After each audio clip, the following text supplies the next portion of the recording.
জানেন, একটা কথা আপনাদেরকে গোড়াতেই বলে রাখা ভালো যে 28শে অক্টোবর থেকে 28শে নভেম্বর, মানে গতকাল অবধি একেবারেই যে এসআইআর নিয়ে বা স্পেশাল ইন্টেন্সিভ রিভিশন নিয়ে 40 জনের মৃত্যু হয়েছে বলে দাবি করছে তৃণমূল কংগ্রেস। যদিও অফিসিয়ালি যারা বিএলও তাদের মৃত্যু হয়েছে 18টা, এটাতে কোনো সন্দেহের জায়গা নেই, যেটা আমরা বিভিন্ন মিডিয়ার মানে দুটো ভাবেই। এবার আতঙ্কে কেউ মারা গেছে, কেউ এদিকে ওদিকে ইত্যাদি ইত্যাদি।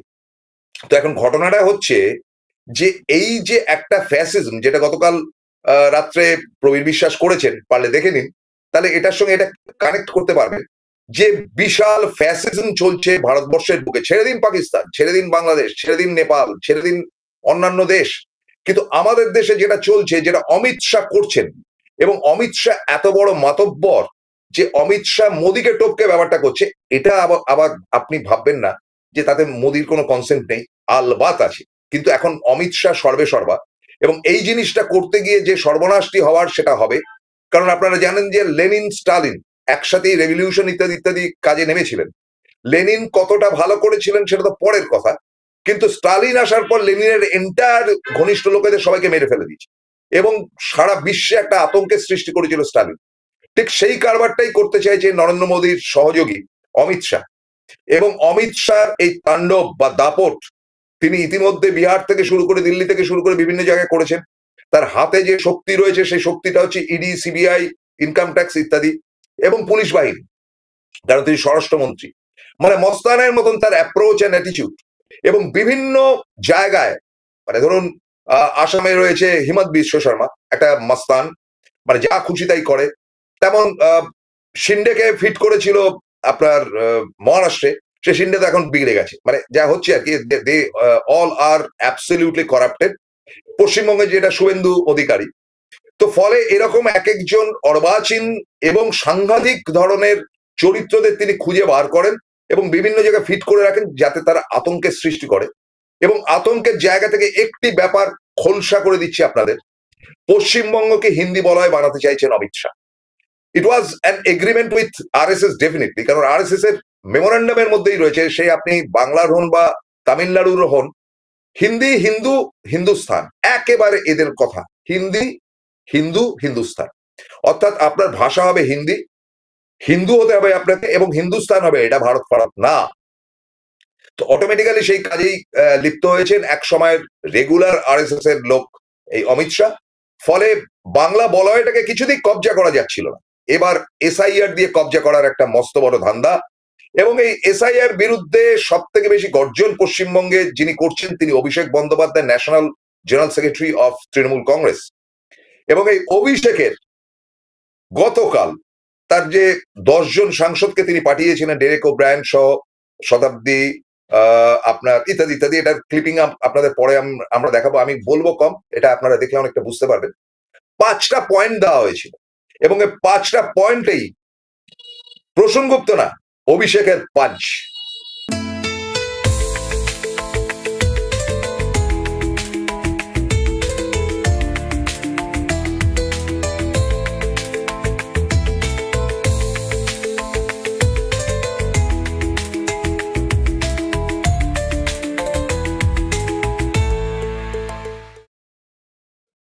সুপ্রভাত, নমস্কার, আসসালামু আলাইকুম।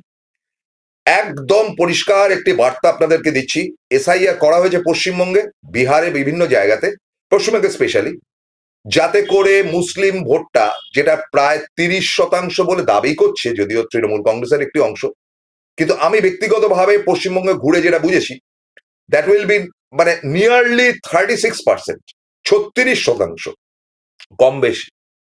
তার মধ্যে থেকে মানে অন্তত 34% ভোট তৃণমূলের দিকে পড়বে এবার ইলেকশন, এবং 120 থেকে 122টা আসন কনফার্ম তৃণমূলের। তো সুতরাং 122টার পিছিয়ে থেকে জেতা অসম্ভব, এটা আপনি বোঝেন, আমিও বুঝি। তাহলে মারতে হবে কি, যে মুসলমান কমাও, কিচ্ছু ব্যাপার না। মুসলমান কমাবার ধান্দাবাজিতে অমিত শাহ প্ল্যানটা করেছে, তাকে সহযোগিতা করেছে একেবারে অ্যাবসলিউটলি শুভেন্দু অধিকারী। এবং অমিত শাহের প্ল্যানিং এ একেবারে তার এক সময়কার সহযোগী, শুভেন্দু তো আছেই, তার সহযোগী জ্ঞানেশ কুমার, তিনি একেবারে অন্ধের মতন চামচেবাজি করে যাচ্ছেন, অত্যন্ত জঘন্যতম একটি লোক। এবং এর সঙ্গে গতকাল মিটিং এর যে ব্যাপারটা হয়েছিল সেখানেও সাম কুমার ওয়াজ দেয়ার, মেবি জ্ঞানেশ কুমার, এবং অভিষেক যে 5টা পয়েন্ট দিয়েছে তাতে কাত হয়ে গেছে। 2 ঘন্টার মিটিং হয়েছে, 2 আওয়ার্স, যে আমাদের রাজ্যে এই কাণ্ড কারখানাগুলো যে হচ্ছে কেন হচ্ছে, এটা অভিষেকের দাবি ছিল। মানে যারা প্রতিনিধিত্ব করেছেন তারা শুধুমাত্র প্রতিনিধি বটে, কিন্তু absolutely it is a plan of Abhishek.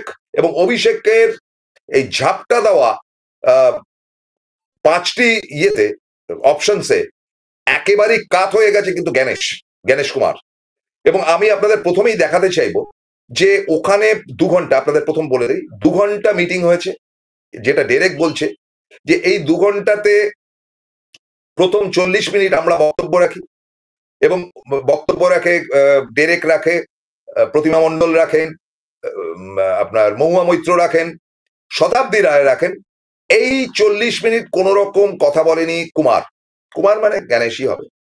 এবং তারপরে 1 ঘন্টা বক্তব্য রাখেন কুমার, উল্টো দিকে বসে থাকা, মানে নির্বাচন কমিশন।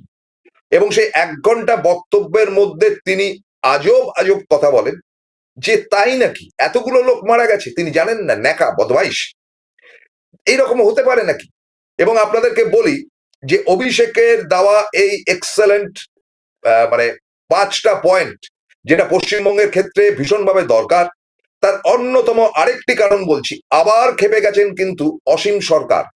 তিনি বলছেন যে অনশন করে কি হবে, অনশন করে লাভ নেই, তার থেকে বিলেত যাও, বিলেতে গিয়ে সময় কাটানো ভালো, লন্ডনে যাও। আওয়াজটা যে শান্তনু ঠাকুরকে বলাই বাহুল্য, মানে একটা ক্ষিপ্ততা কিন্তু উঠে আসছে এই মতুয়া সংঘ থেকে। কারণ মতুয়াদের অন্তত যদি 10 লাখ ভোটও কাটা যায়, বা ধরুন 17 লক্ষ ভোটের যেটা একটা দাবি করা হচ্ছে, যদি নাম কাটা যায়, তার মধ্যে ধরে নিন 12 লক্ষ থেকে 14 লক্ষ হবে মতুয়া বা উত্তরবঙ্গে থাকা উদ্বাস্তু, একেবারে ঝাঁটাঝাট কাটা যাবে মুসলমানদের কাজকলা। তো এই ক্ষেত্র থেকে আলোচনা চক্র যেটা হয়েছে, কি প্রেস মিট সরাসরি আপনাদের চোখের সামনে তুলে ধরতে চাইছি, তারপর বিরতিতে যাব, দেখব। Afternoon, and we thank our friends in the media who are here.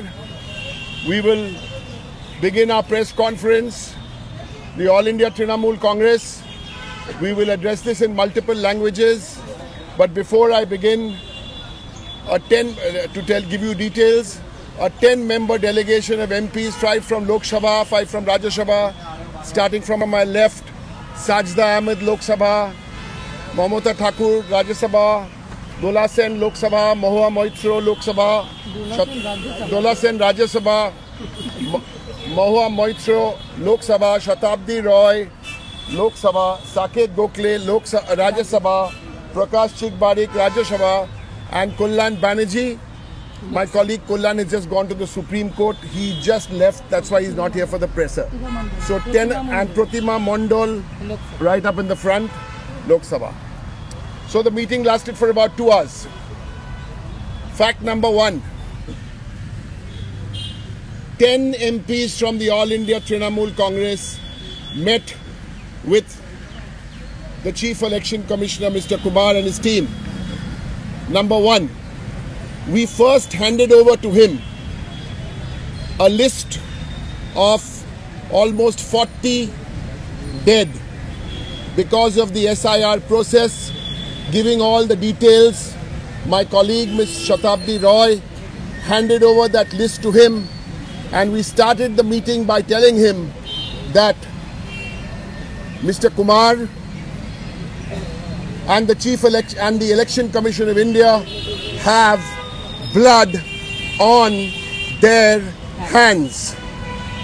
Number 2, we raised 5 questions. 1, 2, 3, 4, 5. On behalf of the All India Trinamool Congress, Chairperson and the Chief of our Parliamentary Party, Ms. Mamata Banerjee, and our National General Secretary, Abhishek Banerjee, Lok Sabha MP and AITC leader, and we raised those 5 questions. After that, Kullan Banerjee and Mahua Moitro and Mamata Thakur spoke and shared whatever they had to share in about 40 minutes. Then Mr. Kumar, the Chief Election Commissioner, spoke uninterrupted. They did not interrupt us, to be fair. We did not interrupt them. He spoke for 1 hour almost. At the end of his sharing, we heard him out, and then we said, we did not get an answer to any of our 5 questions. That is the outline of this, what happened. I now would like to introduce you already know them. Deputy Leader in Lok Sabha, Shatabdi Roy, উনি বলবেন, Mahua Moitra Lok Sabha MP বলবেন, ইংরেজি বাংলা মিশিয়ে বলবেন, একটু হিন্দিতেও শতাব্দী শেষে বলে দেবে। To give you more details. Here we go. Thank you for your patience, for waiting. As my senior colleague Derek mentioned, we had a 2-hour meeting. But the main point of the meeting, which we started off with giving them a list of the 39 plus 1, 40 people, of which 18 were BLOs whose deaths have been completely directly linked to the SIR process. We were met with complete surprise on the part of the election commissioner, who actually said that these were mere allegations, and it seemed as though the election commission had no idea that these people had died in Bengal, which is to our great surprise that the DO office in West Bengal seems to have no idea, and certainly the CEC claimed to have no idea of these deaths of the BLOs as a result of SIR process in West Bengal. Then we moved on to the 5 questions. The 5 questions are very relevant. And the first question, as Shatabdi said in Bengali, I will mention, is if it is indeed that you are trying to weed out infiltrators, you started off Bihar by saying it's to weed out non-citizens. What was the number of non-citizens that you came out as a result of the SIR process in Bihar? What was that number?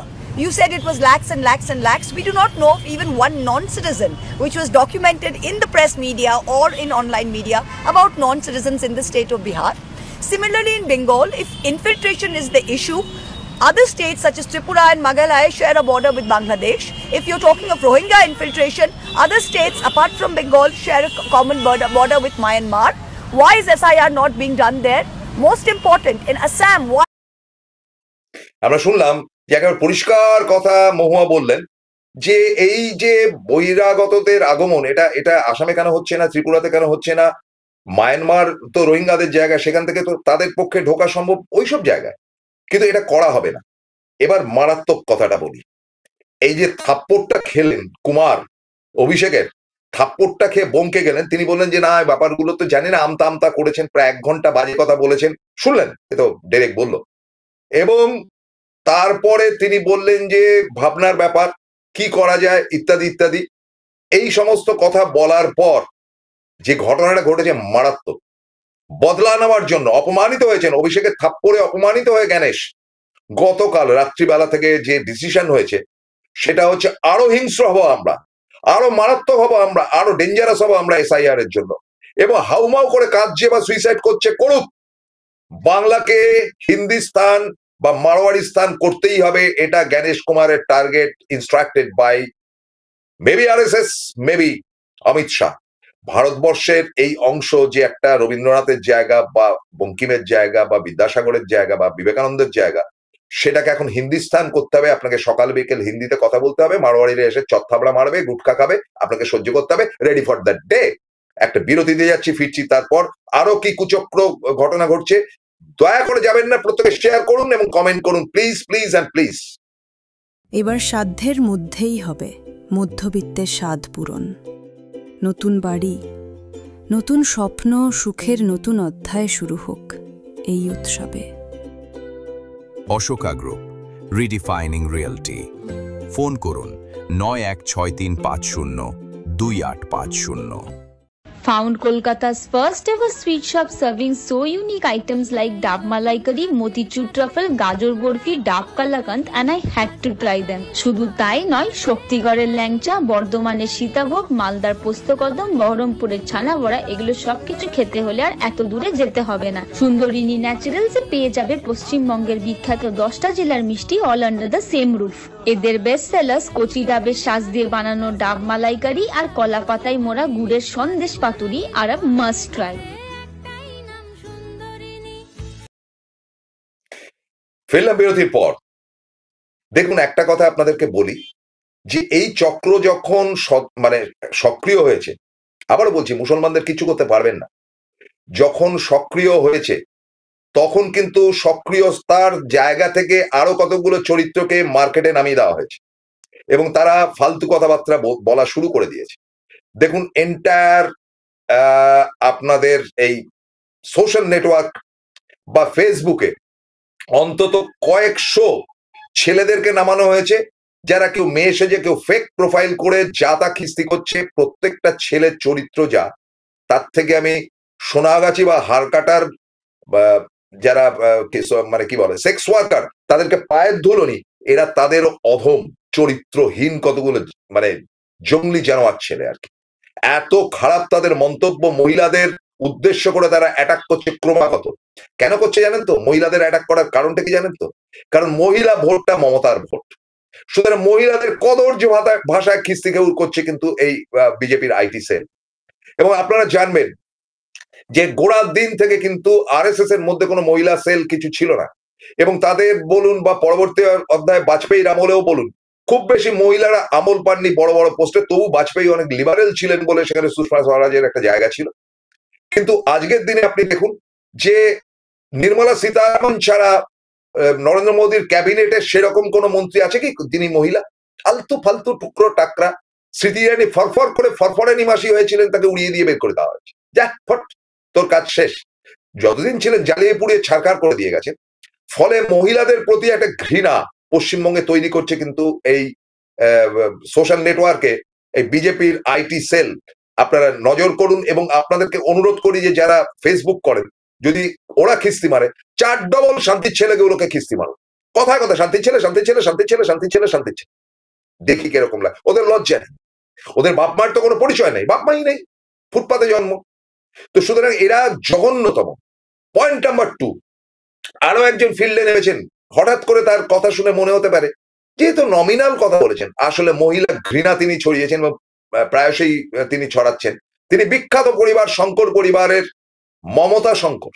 আমি স্তম্ভিত হয়ে যাচ্ছে মমতার কথা শুনে। এই মমতা শঙ্করের প্রতি আমাদের খুব শ্রদ্ধা ছিল, বিশ্বাস করুন।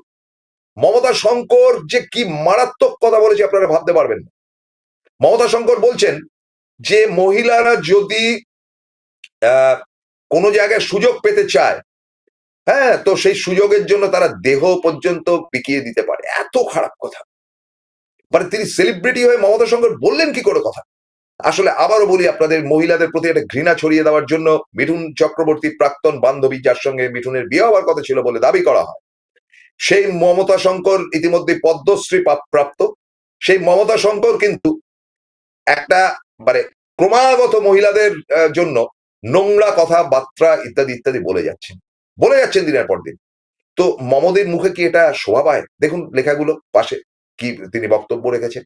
অর্থাৎ সেলিব্রিটি বা ধরুন আপনি একটা অফিসে যদি বড় জায়গায় যেতে হয় মহিলাদের, তাহলে তাদেরকে বস বা উপরওয়ালার সঙ্গে শুতে হবে। এই কদর্য নোংরা কথার প্রতিবাদ করবেন না বন্ধু। যে মমতা শঙ্কর আজকে এই কথাগুলো বলছেন, তিনি কি অভিজ্ঞ? তিনি কি জানেন এইগুলো? এগুলো স্রেফ ঘৃণা ছড়ানোর জন্য। এটাও কিন্তু ওই হিন্দুত্ব অংশ থেকে তাকে দিয়ে উস্কানি দেওয়া হচ্ছে। লিখে রাখুন, আমি বলছি খামোখা এটা করেন। আরেকটি চরিত্র মুসলিমদের পক্ষ থেকে উঠে এসে হুমায়ুন কবির। এত বাজে ছেলে, চিরকালের বাজে ছেলে এবং একটা উগ্র মেজাজের ছেলে। তিনি প্রথমে দর কষাকষি করতে গিয়েছিলেন, তারপরে দর কষাকষিতে একেবারে অভিষেক তাকে ডেকে পরিষ্কার বলেছে যে পার্টির সিস্টেমে তোমাকে চলতে হবে, পার্টির সিস্টেমের বাইরে তুমি যেতে পারবে না। তারপর তিনি দাঁত কেলিয়ে সেখানে বসেছিলেন, ফিরে এসে বললেন যে আমি আইএসএফ করব, আমি নতুন পার্টি খুলছি। এবং তিনি আগামী 6 তারিখ, যে 6 তারিখটাকে আমি প্রবিদ্যা আমরা প্রত্যেকে আমরা মনে করি যে ভারতবর্ষের সবচাইতে কালো দিন। ব্রিটিশ, তার আগে ইসলামিক, তার আগে রাজারা যা যা কাজ করে গিয়েছিল তার থেকেও খারাপ দিন হচ্ছে গিয়ে কিন্তু 6ই ডিসেম্বর, যেদিনকে বাবরি মসজিদ ভাঙা হয়েছিল। নক্কারজনক ঘটনা, মানে নিম্নমানের ঘটনা। এবং পৃথিবীর বুকে এত বড় নোংরা ঘটনা ঘটতে পারে অফিসিয়ালি। হ্যাঁ, অনেক জায়গায় মসজিদ ভাঙা হয়েছে, মন্দির ভাঙা হয়েছে, ঠিক আছে, সেগুলো লুকিয়ে ছুড়িয়ে যা করা হয়েছে বা হুজ্জুদি করেছে। কিন্তু এখানে আদবানি ফাদবানি প্রত্যেকের সামনে মন্দিরটা ভাঙা হয়েছে, এই মসজিদটা ভাঙা হয়েছে। এটা দায় কে নেবে? আমরা 6 তারিখ আসলেই 1993 আমাদের ঘৃণায়, না আই বেগ পার্ডন, 1992 তে এই যে ঘটনা ঘটেছে আমরা নিন্দা করি। আর ও কি বলছে? ও বলছে মুর্শিদাবাদে একটা বাবরি মসজিদ করবে। চ্যাংড়ামি করার জায়গা পায় না। বাবরি মসজিদটা হচ্ছে বাবরের মসজিদ বলে সেটার নাম বাবরি মসজিদ। এটা কিছু না, ও প্রচুর মাল খেয়েছে বিজেপির কাছ থেকে।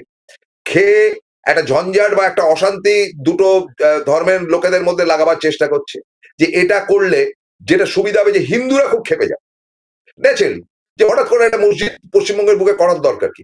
সুতরাং এটাকে ইমিডিয়েটলি গ্রেপ্তার করে চালান করে দেওয়া হোক। এ কিন্তু দুটি ধর্মের মধ্যে ঝামেলা পাকাচ্ছে প্রচুর মাল খেয়ে। এইটুকু বলে দিচ্ছি, অভিষেক বন্দ্যোপাধ্যায় প্লিজ শুনুন, এই লোকটা যে এই কারবার করতে যাচ্ছে এটাকে ধরে হাজতে ঢুকিয়ে দেওয়া দরকার। এটা বদমাইশের ঝাড় বদমাইশ। মুসলিম ভাইরা দয়া করে কিছু মনে করবেন না, কারণ ঠান্ডা মাথায় চিন্তা করে দেখুন, হঠাৎ করে একটা মসজিদ করতে গেলে ঠিক ভোটের আগে কি রিয়াকশনটা হবে। এই যে হিন্দু মুসলমান একটা জায়গায় থাকে, ও যেখানে করতে চাইছে তার দিকে তো বহু হিন্দু রয়েছে, তারা স্প্রেড করবে এবং এটা আরএসএস থেকে শুরু করে বিজেপি ছড়াবে। এই দেখুন মসজিদের নামে হুজ্জুতি করছে, বাবরি মসজিদ করছে। বাবরি বাবরের মসজিদ, সেটা দিল্লির ওইখানটা হওয়া সম্ভব, সেটা পশ্চিমবঙ্গে হবে কেন? ফলে এই ধরনের এজেন্টদেরকে কিন্তু ইতিমধ্যে মমতা শঙ্কর বা হুমায়ুন কবিরদেরকে কিন্তু ফিল্ডে নামানো হয়েছে আরো ডিস্টার্ব করার জন্য। খুব সতর্ক হওয়ার পালা, খুব সতর্ক। আমি তো বলছি 120 থেকে 122টা আসন অলরেডি পেয়ে গেছে মমতা ব্যানার্জি। এইখানটাই আতঙ্ক, যাতে করে 120 থেকে 122টা আসন কমানো যায়, তার জন্য মমতা শঙ্কর বা হুমায়ুন কবিরদেরকে ফিল্ডে নামানো হয়েছে ঘৃণা ঘৃণা ঘৃণা ঘৃণা ঘৃণা করবার জন্য। তো এর বিরুদ্ধে তো লড়াই করতে হবে। রাতের পর রাত, দিনের পর দিন আমরা লড়াই করে যাচ্ছি। রাতে প্রবীর বিশ্বাস, সকালে প্রসূন গুপ্ত বা ডক্টর বিশ্বাস ইত্যাদি ইত্যাদি বিভিন্ন মানুষরা আমরা এসে প্রতিবাদ করছি। আপনারা আমাদের সাহায্য করবেন না, আমাদের সঙ্গে থাকবেন না? বলুন, আপনাদের প্রত্যেকের কমেন্ট চাইছি। মমতা দিকে আমরা বলছি যে হ্যাঁ, তৃণমূলের প্রচুর ত্রুটি আছে, কিন্তু এখনো পর্যন্ত মমতা বন্দ্যোপাধ্যায়, ব্যক্তি মমতা বন্দ্যোপাধ্যায়ের বিকল্প পশ্চিমবঙ্গে কিছু নেই। আমরা মমতা দিকে তুলে আনতে হবে, তা নয়তো এই পশ্চিমবঙ্গটা বিহারি এবং মারোয়ারিদের, বিশেষ করে মারোয়ারিদের, তবু বিহারিরা তো লেবার ক্লাস, মারোয়ারিদের আখড়া হয়ে যাবে। এবং মুসলিম অনুপ্রবেশ ঘটছে বলে আপনারা ভারী একবারে চুলকানি দিচ্ছে, মারোয়ারি অনুপ্রবেশ নিয়ে তো কেউ বলছে না। মরে যাবেন দাদা, মরে যাবেন, এইটুকু বলছি। মারোয়ারিদের চেনেন না, ওরা ভেজিটেরিয়ান, আপনার রক্ত খেতে ভালোবাসে, দেখবেন কি করে ওরা। এই কথা বলে আজকের মতো শেষ করছি, সতর্ক করে। শনিবারের দিনটা আপনাদের ভালো কাটুক, রোববারটা ভালো কাটুক, রাত্রিবেলা আবার আমরা ফিরে আসবো। আজকের মতো বিদায় নিচ্ছি, নমস্কার, আদাব।